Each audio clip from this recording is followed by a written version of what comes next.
Hello everyone, I hope you are doing well. So this is the next topic which we are going to discuss augmentative and alternative communication, management of learning disability and vocational training transition and job placement. This is the syllabus for DSSSP special educator. So let's start with our first topic and if you have not seen the previous topics तो आप channel पर जाके उनको भी checkout कर सकते हैं. इसके लास्ट में हम MCQs भी करेंगे जो हम ये सारा सिलेबस अभी करेंगे जो गिवन है यहाँ पर राइट. इन्हीं के क्वेश्चंस लास्ट में आपसे पूछे जाएंगे. So organizational framework for communication.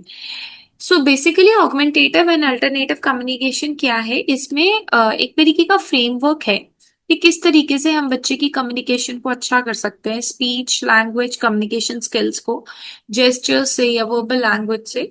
इन कौन कौन से फैक्टर्स बच्चे की स्पीच या कम्युनिकेशन में अफेक्ट करते हैं, विच इज एनवायरमेंट, उसका mental cognition, emotional state, sensory ability and exposure to language, right? Then if I talk about level of communication, so एक होता है फंक्शनल में जिसमें बेसिक कम्युनिकेशन कर लेता है बच्चा. एक होता है सिचुएशनल जिसमें कम्युनिकेशन हर कॉन्टेक्स्ट के अकॉर्डिंगली, इन्वायरमेंट के अकॉर्डिंगली चेंज होगा और इंडिपेंडेंट सेल्फ इनिशिएट करेगा, कम्युनिकेशन फ्लुएंट होगा, कॉम्प्लेक्स कम्युनिकेशन भी बहुत इजीली कर लेगा. सो बेसिक प्रिंसिपल क्या है आपके ऑगमेंटेटिव एंड अल्टरनेटिव कम्युनिकेशन के. First है child capacity recognizes that a child communication ability through interaction. Child अपनी बात को रख पाता है through another to another child. ठीक है, इंटरेक्शन कर सकता है. Contact context based capacity, children communicate कर पा रहे हैं फैमिलियर और सपोर्टिव सेटिंग्स में. सिंबल्स, पिक्चर्स, जेस्चर्स ये सब यूज कर पा रहे हैं. और फंक्शंस क्या है कम्युनिकेशन के, ऑब्वियसली रिक्वेस्ट करने के लिए, रिफ्यूज करने के लिए, कमेंट करने के लिए, आस्किंग क्वेश्चंस या अपनी डे टू डे एक्टिविटीज के लिए. या एरियाज हैं AAC के, सेंसरी विजुअल, मतलब किस तरीके से ऑगमेंटेटिव कम्युनिकेशन कर सकता है. सेंसरी अपने सेंसेस के थ्रू, टच के थ्रू, कॉग्निशन अटेंशन से, मेमोरी से, अंडरस्टैंडिंग से. कम्युनिकेशन एंड लैंग्वेज, रिसेप्टिव जब वो रिसीव कर रहा है विच इज लिसनिंग, है ना. एंड एक्सप्रेसिव जब वो खुद प्रोड्यूस कर रहा है, जैसे कि स्पीच हो गई, स्पीकिंग हो गया. Right? Motor planning and control, ability to point, touch, press buttons, even scanning and positioning through eye gaze, देखना, head movement करना, और मेथड्स और बाकी मेथड से, जैसे basically they are the part of communication. ठीक है, sometimes we also do communication with eye gaze या फिर हेड मूवमेंट से, राइट, नॉड करके. एनवायरमेंट एंड सिंबल्स भी ऐसा होता है जिससे कि कम्युनिकेशन होता है.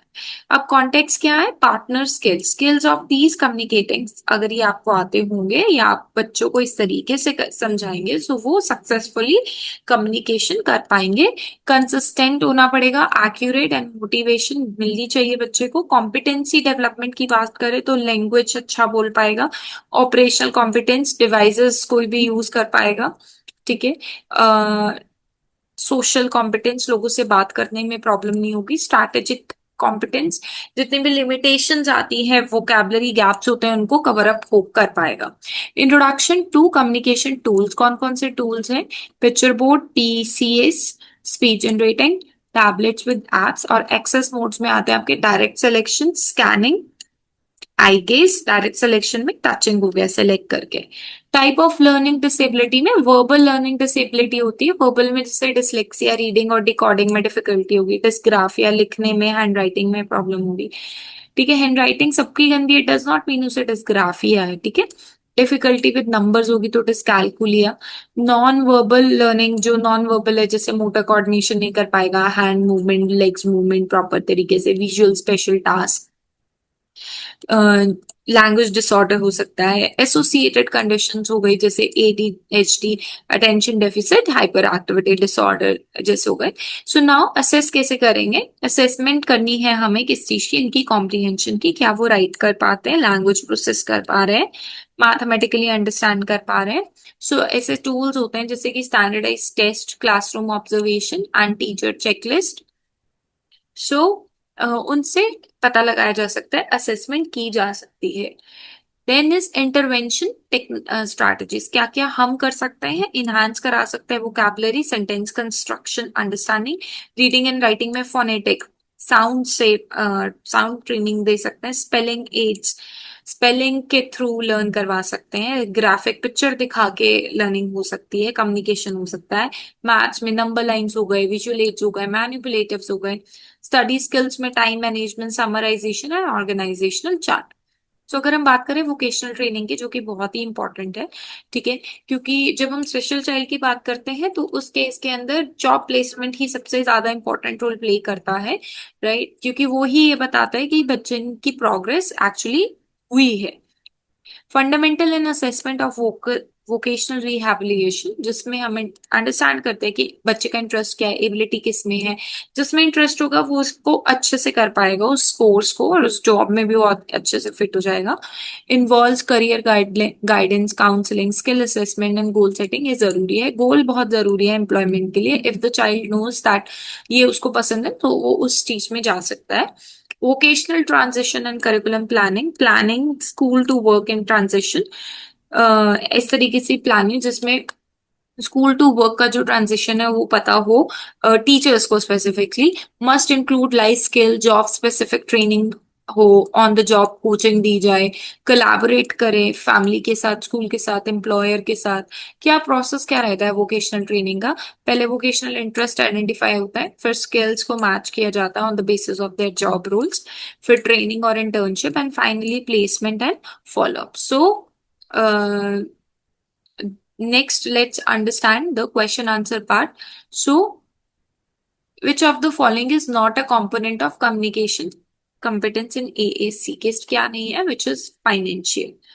Next is a child who can communicate only when physical prompt is said. जब physically prompt दिया जाता है तभी वो बात कर रहा है, right? That is their situational communication.